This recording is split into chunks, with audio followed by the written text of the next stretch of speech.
Good evening, Professor.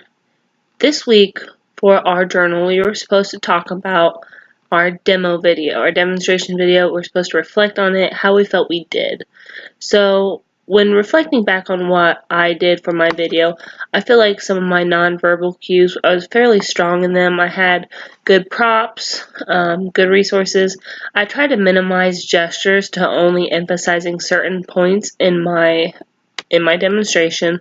I felt that I did decent with trying to make sure when I did gesture, it was to accentuate a fact that I wanted them to remember, or to accentuate my thesis or my main points of my entire video.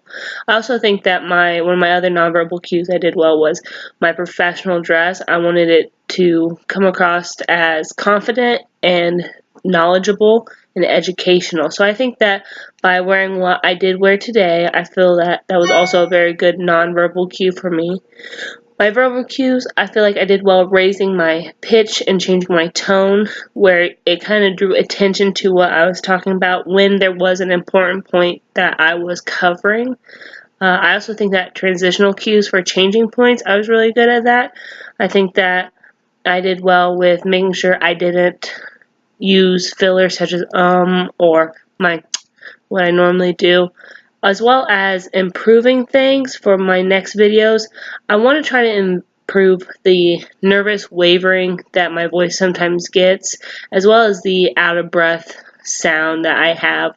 I know this week it's a little more pronounced just because I've been sick all week, but I noticed that when I do these speeches, no matter how many times I seem to reshoot it, I always tend to sound a little out of breath or nervous about what I'm saying, and I think that really draws back on the confidence I'm trying to convey when I sound like I'm running a marathon and talking at the same time.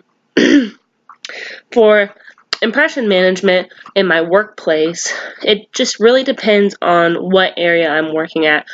Either I'm with X-ray, where it's more professional and appropriate language as impression management, then the patients have the impression that we're very good at our jobs, we know exactly what we're talking about, and that we are the utmost professionals, when most of us are in our early 20s and are actually best friends and goofing off behind the scenes. But if I'm with Me Too, which is the presidential medical team, it's more with professional appearance and just giving those VIPs that sense that you know exactly what you're talking about all the time, no matter what, even if you have no clue what's going on. So my professional management, impression management, just depends on where I'm working. So this is my video. Thank you for listening. Have a great week.